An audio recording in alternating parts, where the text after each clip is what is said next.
Red rose, লেখিকা ফারহানা নিঝুম, পর্ব সংখ্যা ৫। ঐশ্বর্য আলগোছে ভেতরে চলে গেল। কেয়া পেছনে ফিরে তাকাতেই কিছুটা ভড়কে গেল। Hello, hello. রুদ্রকে দেখে কিছুটা চমকালো কেয়া। দুদিন আগে তাকে দেখেছিল, এরপর আর নজরে পড়েনি। রুদ্র দুদিনের জন্য অফিসের কাজে একটু বাইরে গিয়েছিল। এই তো সবেমাত্রই ফিরেছে। গেটের কাছে আসতেই কেয়াকে দেখতে পেল। অফ হোয়াইট শার্ট পরেছে রুদ্র। ফর্সা শরীরে দারুণ লাগছে তাকে। কেয়া ক্রাশ খেয়েছে। ঠোঁট কিঞ্চিত ফাঁকা হয়ে গেল তার। কেবল ট্যাপ ট্যাপ করে তাকিয়ে আছে সে। রুদ্র ব্যাপারটা বেশ ধরতে পেরেছে। বেশ গম্ভীর স্বরে বলল, ফ্ল্যাটিম কম করো দুষ্টু মেয়ে। কেয়া থতমত খেয়ে গেল।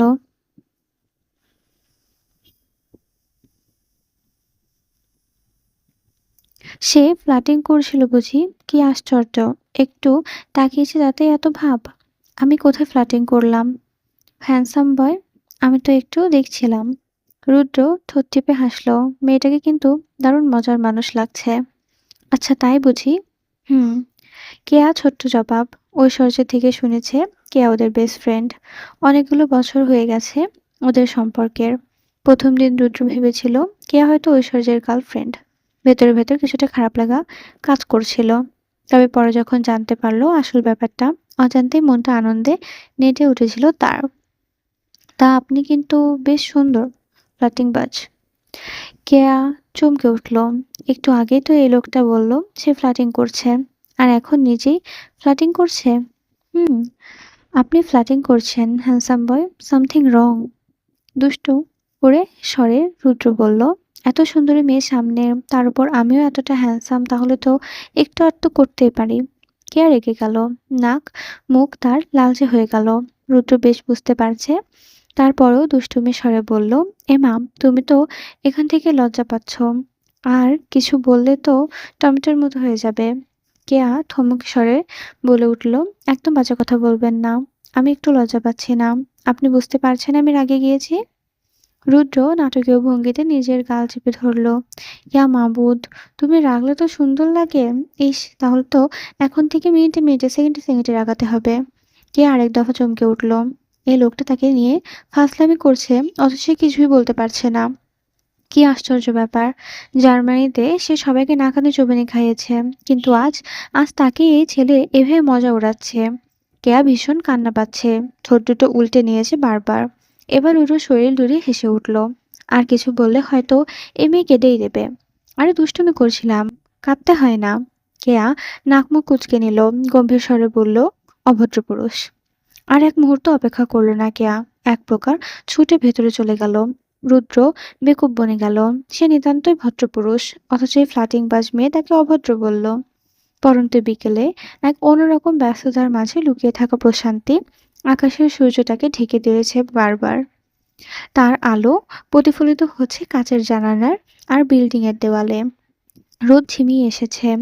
সেই সঙ্গে গাঢ় কমলা আর লালচে আভা মিশে তৈরি হয়েছে এক স্নিগ্ধ মায়া।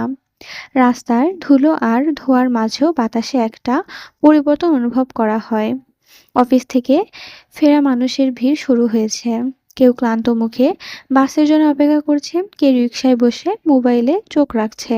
দোকানের সাইনবোর্ডগুলো একে একে জ্বলে উঠছে। পথের ধারে চেয়ারে দোকানে ভিড় জমেছে। ধোয়া ওঠা চায়ের কাপ যেন সন্ধ্যার প্রথম স্বাদ।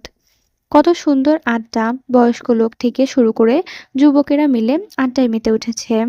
ফ্লাইওভারের উপর গাড়ি সারি সারি লম্বা ভিড় জমেছে। হর্নের শব্দের সঙ্গে সঙ্গে মিশে আসছে পথচারীদের কথোপকথন। আকাশের একটা কোণে চাঁদের হালকা মুখ দেখা মিলল। আর তার ঠিক নিচে শহরের সীমানা যেন ধীরে ধীরে আঁধারের আলোতে ঢলে পড়েছে। এই পড়ন্ত বিকেলে শহরের জন্য এক মুহূর্ত বিরতি। দিনের ব্যস্ততা শেষ করে রাতের আলোর উৎসবের প্রস্তুতি। গাড়ির সিটে হেলান দিয়ে চণ্ডীপুর থেকে কিছুটা এগিয়ে লাউয়ের পাশে দাঁড়িয়ে আছে ঐশ্বর্য। বড়ই ক্লান্ত সে। ক্লান্তিতে চোখ দুটো অবশেষে বুজে নিল। তার পরিচিত এই সিলেট শহর যেন আকস্মিকভাবে অপরিচিত বলে মনে হচ্ছে। সেই মাঠ, খেলাধুলো, বন্ধুদের সঙ্গে চায়ের দোকানে আড্ডা সবকিছু যেন হারিয়ে গিয়েছে। অনেকের কোনো খোঁজ খবরই নেই। একসময় পানির বোতল নিয়ে গাড়ি থেকে নেমে এলো ঐশ্বর্য। রাস্তার পাশে দাঁড়িয়ে চোখে মুখে পানির ঝাপটা দিয়ে দিল সে। তাৎক্ষণিক কর্ণে স্পর্শ করলো দুজন মানুষের কথোপকথন। কথোপকথন বললে ভুল হবে, এক প্রকার কথা কাটাকাটি। ডান দিকে দৃষ্টিপাত করতে নজরে এলো এবং জমে থাকা ভিড়। হয়তো কিছু নিয়ে ঝামেলা হচ্ছে। ঐশ্বর্য ততটা গুরুত্ব দিল না। ইট পাথরের এই শহরে কত মানুষের কত সমস্যা, সেগুলোর হিসাব করতে বসলে ফুরাবে না। গাড়ির দিকে পা বাড়াতে আরো একটি কণ্ঠস্বর কর্ণস্পর্শ করলো ঐশ্বর্যের। এই কণ্ঠস্বর তার খুবই পরিচিত, তার না বলা প্রিয়জনের। আপনি এটা ঠিক করছেন না কিন্তু। এটা কোন ধরনের বেয়াদবি? কি কনাপা? আমি তো আপনার পাওনা চাইলাম, আপনি তো ঝামেলা করতেছেন। ঐশ্বর্য দু পা এগিয়ে গেল। নজরে পড়ল আকাশি রঙের মাঝে এক টুকরো সাদা মেঘ মিশ্রিত গোল জামা পরিহিত মেঘকন্যাকে। ঐশ্বর্য থমকালো তার সেই সদ্য ফোটা লাল গোলাপকে দেখে। কি হচ্ছে এখানে? পরিচিত কণ্ঠস্বর নাসাগন্ধে স্পর্শ করলেও কড়া পারফিউমের ঘ্রাণ আবেশে চোখ মুজে নিল উষা। তার কল্পপুরুষ। এই পুরুষ আশেপাশে আসলেই সে দূর থেকে অনুভব করতে পারে। আপনি? ঐশ্বর্য কপালে দুটো ভাঁজ পড়ল। কপালের মধ্যখানে কিছুটা কুঁচকে এসেছে। অজলে ঐশ্বর্যের উদ্দেশ্যে করে আওড়ালো, দেখেন না স্যার, এই ম্যাডাম কি করতেছে? হুদায় ঝগড়া করতেছে। ঐশ্বর্য তখনও উষার পানে চেয়ে আছে। উষা মিনমিনে কণ্ঠে বলল, তিনি মিথ্যা বলছেন। উষা প্রথম থেকে সবটা বলল। এই তো কলেজ থেকে বাসার উদ্দেশ্যে রওনা দিয়েছে সে। রাস্তায় কোনো অটোরিকশা পাচ্ছিল না, অবশেষে যখন পেল তখন অটো চালক দ্বিগুণ ভাড়া চাইছে। উষা বলল সে 20 টাকার বেশি 1 টাকাও দিতে পারবে না। লোকটা প্রথম দিকে না করলেও পরে মেনে নিল, কিন্তু মাঝ রাস্তায় বলে বসলো 40 টাকা দিতে হবে। ফলস্বরূপ টস নিয়েই দুজনের মধ্যে কাটাকাটি মাটামাটি লেগে গেল। না স্যার, আমি তো ম্যাডামরে প্রথমেই কইছিলাম 40 টাকা ভাড়া। উষা কিঞ্চিত রাগ নিয়ে বলে উঠল, একদম মিথ্যা বলবেন না। আমি বলেছিলাম না 20 টাকার বেশি দেবো না 1 টাকাও। ঐশ্বর্য বুঝতে পারলো উষাকে থামাতে পারবে না, তাই পকেট থেকে ওয়ালেট বের করে 50 টাকার একটি নোট লোকটির হাতে ধরিয়ে দিল। অটো চালক মহা আনন্দে অটো নিয়ে এগিয়ে চলে গেল। উষা বেজায় বিরক্ত হলো। সে মানে ঐশ্বর্য বড়লোক, কিন্তু সেই বড় লোকই দেখাবে এখানে কেন? আমি বললাম তো তিনি মিথ্যা বলেছেন, তারপর আপনি টাকা দিয়ে দিলেন কেন? আর একটা কথাও না, গাড়িতে গিয়ে বসো। উষা বেঁকে বসলো। সে যাবে না এই ঘাটটা লোকের সাথে। কি হলো? বলছি না গাড়িতে গিয়ে বসো। ঐশ্বর্য ধমকে আত্মরাঙ্গ কেঁপে উঠল উষার। আমি একাই যেতে পারবো, যান আপনি। ঐশ্বর্য তেতে উঠল। চোখ মুখ মুহূর্তে শক্ত করে নিল সে। বলল, আমি এক কথা বারবার রিপিট করতে পছন্দ করি না রোজ। রোজ নামটি বেশ কানে লাগলো উষার। আচ্ছা, সে কি গোলাপ? আকস্মিকভাবে উষার অনুভব করলো তার ভীষণ লজ্জা পাচ্ছে। উষা সেই আগের ন্যায় নতমস্তকে দাঁড়িয়ে রইল। ঐশ্বর্য লম্বা নিঃশ্বাস টেনে উষার কোমল হাত নিজের বলিষ্ঠ হাতের মুঠোয় চেপে নিল। পিঠের শিরদাঁড়া বেয়ে শীতল রক্তকণিকা গড়িয়ে গেল। বক্ষস্থলে তীব্র জলোচ্ছ্বাস সৃষ্টি হলো। রন্ধ্রে রন্ধ্রে ছড়িয়ে পড়ল অনুভূতির শিহরণ। উষা থমকালো। লজ্জায় লজ্জাবতীর পাতার ন্যায় নুয়ে পড়েছে বারবার। এত অধিকারবোধ! সে আশ্চর্য হলো। তার কল্পপুরুষ এতগুলো বছর পর তাকে স্পর্শ করছে। আনন্দে মত্ত পাড়া নেচে বেড়ানো উষা। ঠোঁটের কোণে লজ্জা মিশ্রিত হাসি। উষাকে গাড়িতে বসিয়ে দক্ষ হাতে ড্রাইভিং শুরু করলো ঐশ্বর্য। উষা চুপচাপ বসে আছে, কি কথা বলবে ভেবে পাচ্ছে না। এদিকে ঐশ্বর্য গভীর মুখশ্রী দেখে অন্তরাত্মা শুকিয়ে উঠেছে তার। 40 টাকা নিয়ে ঝগড়া করার কারণ নেই। চেয়েছে দিয়ে দিতে, এত ঝামেলার কি আছে? ঐশ্বর্য কিছুটা বিরক্ত এবং তার সাথে কণ্ঠে রাগের ছোঁয়া। উষা কণ্ঠ খাদে নামে মিহি কণ্ঠে বলল, 40 টাকা বুঝি টাকা না? মানছি আপনি বড়লোক, যখন তখন দিয়ে দিতে পারেন, কিন্তু আমরা অত বিলাসিতার সময় নেই। উষা ঘাড় ঘুরিয়ে ঐশ্বর্যের দিকে তাকায়ে চুপসে গেল। ঐশ্বর্য যেমন অদ্ভুত চোখে তাকিয়ে আছে তার দিকে। হঠাৎ উষা আবিষ্কার করলো ঐশ্বর্যের চোখজোড়া অসম্ভব সুন্দর দেখতে। ওই যে ঘন কালো ব্রুযুগল, ঘন পাপড়ি, সাদা মেঘের মধ্যখানে এক টুকরো কালো মেঘ গোল আকৃতির বসানো হয়েছে। You stupid! উষা কিন কর্তব্য বিমুখ হয়ে বসে রইল। ঐশ্বর্য তাকে বকছে কেন? সে তো সত্য কথা বলেছে। আমি কি ভুল বললাম বলুন তো? ঐশ্বর্য তাতে দাঁত পিষে বলল, প্রথমত এত বড়লোক, এত টাকার মালিক হওয়া সত্ত্বেও মিথ্যার পর মিথ্যা বলেছ। আবার বলে কি ভুল বললাম? উষা আবারও চমকালো। সে বড়লোক, তার কাছে অনেক টাকা। ঐশ্বর্য কি পাগল হয়ে গেছে? উষার ছোট মাথায় ঐশ্বর্যের পেঁচানো কথা ঢুকলো না। আমি বড়লোক? হুম। এই ডাহা মিথ্যা কথা বকে বলল মিস্টার ঐশ্বর্যরিক চৌধুরী। উষা অজান্তে ফিক করে হেসে উঠল। ঐশ্বর্য আর চোখে দেখল সেই হাসি। তার হৃদয় জুড়ে প্রশান্তি ছেয়ে গেল। সুইটহার্ট। উষা রীতিমতো ভিমড়িতে খেল। ঐশ্বর্য তাকে সুইটহার্ট বলল। বিস্মিত চোখে ঐশ্বর্যের দিকে তাকালো, এক নজরে এলো অধরে লিপ্ত থাকা বাঁকা হাসি। এখনই ওই অবস্থা, এর থেকে বেশি বললে তো হার্ট অ্যাটাক করবে। উষার কান্দে রীতিমতো গরম ধোঁয়া বের হচ্ছে। কেমন জানি লজ্জা লজ্জা লাগছে তার। পাটোয়ারি মঞ্জিলের কাছাকাছি এসে গাড়ি দাঁড় করলো ঐশ্বর্য। উষা গাড়ি থেকে নেমে দাঁড়ালো। ভেতরের দিকে পা বাড়াতে নিয়েও কি একটা ভেবে আবারও পেছন ফিরে এলো। ঐশ্বর্য গাড়ির কাঁচ নামিয়ে ওর দিকে তাকিয়ে আছে। উষা অস্ফুট শর্তে বলল, ভেতরে আসবেন না। ঐশ্বর্য ঠোঁট কামড়ে হাসলো। এটা তার অভ্যাস, ভেতরে গেলেই সে কোনো না কোনো সর্বনাশ ঘটাবে। হুম, আজ না, অন্য কোনো দিন। উষার ভীষণভাবে বলতে ইচ্ছে করলো, একবার ভেতরে আসুন না, কিন্তু পারল না। কোথাও একটা আটকে গেল সে। নতমস্তকে ভেতরের উদ্দেশ্যে পা বাড়ালো। তাৎক্ষণিক পেছন থেকে ফিরে কেউ বলল, উষা। পরিচিত কণ্ঠস্বর। উষা থমকে দাঁড়ালো। রিফাত হোসেনের হাস্যোজ্জ্বল মুখের দিকে তাকিয়ে আছেন তিনি। ঐশ্বর্য উষার দৃষ্টি অনুসরণ করে সেদিকে তাকালো। রিফাতকে দেখে কপাল ভাঁজ পড়ল। রিফাত, আপনি এই সময় এখানে?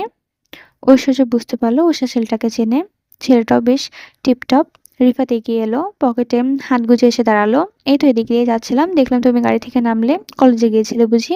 উষার উপর দিকে মাথা দোলালো।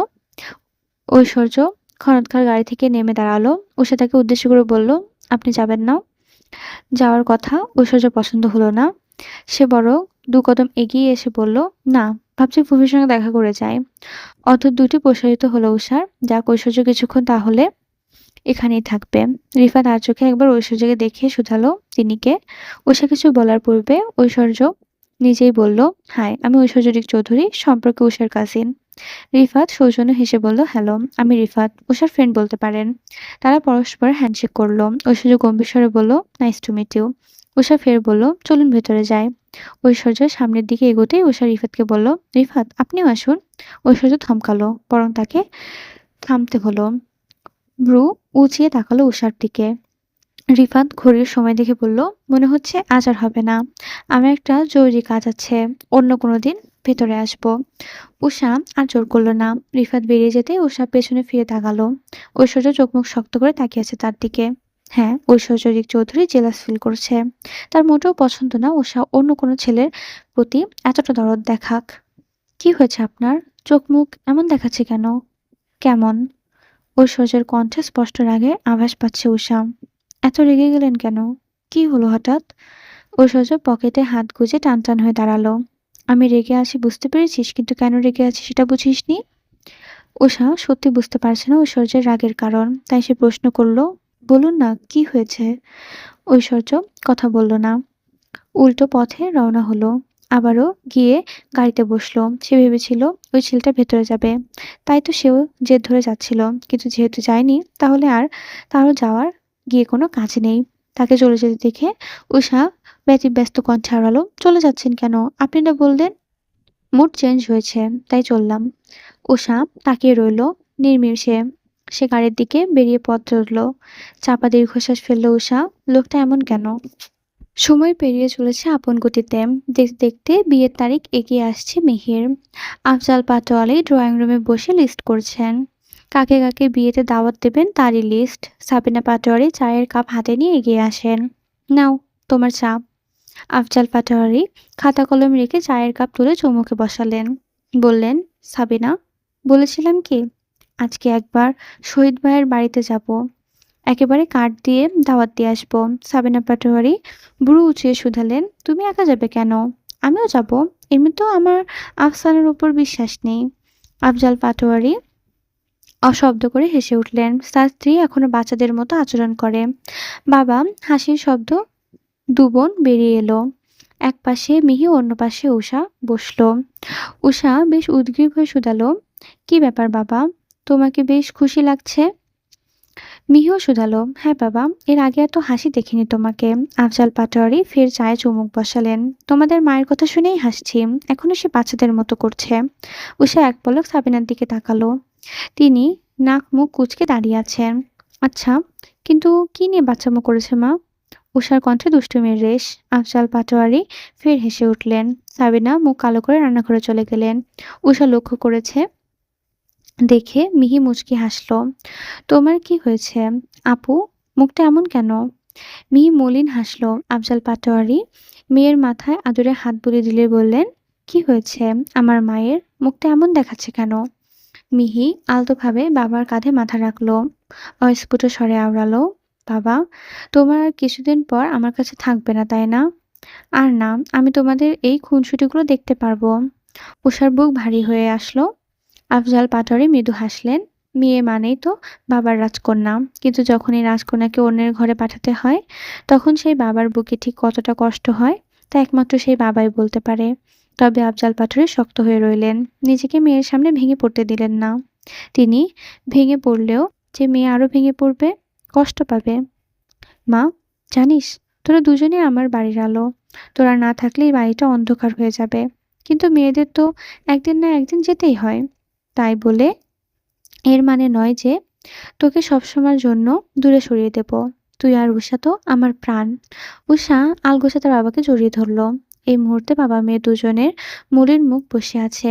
উষা সেটা বুঝতে পেরে দুষ্টুমি করে আওড়ালো, আপু, ছাড়ো আমার বাবাকে, আমার আদর কমে যাচ্ছে। মেয়ে যেন তেতে উঠল। উষার হাত সরিয়ে দিল। সর এখান থেকে, তোর আগে তিনি আমার বাবা। উষা আর মিহি দুজনে রীতিমতো ঝগড়া শুরু করেছে। আফজাল পাটোয়ারি হু হু করে হেসে উঠলেন। বাবার হাসি দেখে উষা স্বস্তি পেল। এতক্ষণ ধরে তো এটাই চেয়েছিল সে, যাতে দুজনে কষ্টগুলো ভুলে যেতে পারে। তাই উষা সফল। আফজাল পাটোয়ারি দুই মেয়েকে বুকের দুপাশে নিয়ে বললেন, আমি তোদের দুজনেরই বাবা। ওরাই তোমার সব। তাহলে আমি কোথায় থাকবো? সাবিনা পাটোয়ারি ফের রান্নাঘর থেকে এলেন। এসে ওদের ঝগড়া দেখে মিটমিট করে হেসে আফজাল পাটোয়ারির কথা শুনে মেয়েকে রাগ দেখিয়ে কথাটা বললেন। উষা খিলখিল করে হেসে উঠল। ছি মা, তুমি শেষমেশ আমাদের হিংসা করছো? সাবিনা পাটোয়ারি তেড়ে উঠলেন। আমি হিংসা করি? তবে রে মেয়ে। উষা আর মেয়ে এক দৌড়ে উপরে চলে গেল। তৎক্ষণাৎ আফজাল পাটোয়ারি সাবিনার হাত ধরে টেনে নিজের পাশে বসালেন। তুমি তো আমার সবটা জুড়ে আছো। তুমি আমার রানী, আর ওরা আমার রাজকন্যা। সাবিনা পাটোয়ারি কিঞ্চিৎ লজ্জা পেলেন। ব্যাস, এখানেই তো তিনি সুখী, তার স্বামী সন্তান এবং সংসার তার প্রাপ্তি। বাইরে ঝিরিঝিরি বৃষ্টি পড়ছে, সাথে মৃদু শব্দে বাতাস। আহা, কি মনোমুগ্ধকর দৃশ্য! ফোনের ওপাশে কেয়া তার গ্রেমা মিস এলিনার সঙ্গে কথা বলছে। তুমি ঠিক আছো তো কেয়া? মিস এলিনার ভাঙা ভাঙা বাংলা শুনে বরাবরের মতো হেসে ফেলল কেয়া। বলল, ইয়েস গ্রেমা, আমি তো এখানেই ঠিক আছি। তুমি বলো, তুমি ঠিক আছো তো? হ্যাঁ, আমি ঠিক আছি কেয়া। তুমি প্লিজ তাড়াতাড়ি ফিরে এসো। তোমাকে মিস করছে গ্রাম্মা। কেয়া মলিন হাসল। Miss you too grandma. খুব শীঘ্রই ফিরে আসবো। কেয়া আর মিস এলিনা আরো কিছুক্ষণ ফোন আলাপ করে নিল। মানুষটা তাকে খুব ভালোবাসে, আর কেউ তার গ্রামাকে অনেক বেশি ভালোবাসে। বৃষ্টি আসার আগ মুহূর্ত যেন প্রকৃতির এক অদ্ভুত রোমাঞ্চকর দৃশ্য। আকাশে একপাশে কালো মেঘ ছেয়ে গেছে, যেন কেউ আকাশের ক্যানভাসে গভীর ছায়া এঁকে দিয়েছে। মৃদু মন্দ হাওয়া বইছে, বাতাসে হালকা গর্জন করে উঠছে বারবার। ছাদের এক কোণে হাত ছড়িয়ে প্রাণ ভরে নিঃশ্বাস টেনে নিচ্ছে উষা। গাছের পাতা কাঁপতে শুরু করেছে। এই বুঝি ঝরঝর করে বৃষ্টি শুরু হবে। মাটি থেকে ভেসে আসা সোদা গন্ধ যেন পৃথিবী নিজের সৃষ্টির স্বাগতম জানাতে প্রস্তুত। দূরে কোথাও বাজ পড়ার ক্ষীণ শব্দ শুনে চমকে উঠল উষা। আকাশ এক ভয়ানক রূপ নিয়েছে। কালো মেঘে ঢাকা পড়েছে আকাশ। চারপাশে এক অদ্ভুত নিস্তব্ধতা।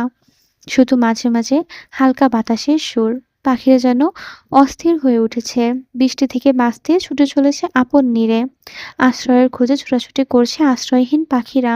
মানুষজন দ্রুত নিরাপদ কাজে গুটিয়ে নিচ্ছে। কেউ ছাতা নিয়ে বেরিয়ে আছে। বৃষ্টির প্রথম ফোঁটা পড়ার আগেই চারপাশ তৈরি হলো এক অদ্ভুত রোমাঞ্চকর উত্তেজনা। বৃষ্টির প্রতিটা ফোঁটা স্পর্শ করা মাত্র ক্ষীণ কেঁপে উঠল উষার দেহ। এক মুহূর্ত অনুভূতির দোলা লেগেছে মন পাড়ায়। কারো খুব ঘনিষ্ঠ হতে ইচ্ছা করছে তার। চোখ বুজে নেওয়া মাত্রই কল্পপুরুষের স্নিগ্ধ মুখশ্রী ভেসে উঠল। উষা ঘাবড়ে গেল। অনুভূতির সাগরে ডুবতে ইচ্ছা করল। চোখ মেলে নিচের দিকে তাকাতেই বাড়ির ওই পেছনটা স্পষ্ট দেখা যায় ছাদ থেকে। সেদিকে তাকিয়ে হৃৎস্পন্দন থমকে গেল উষার।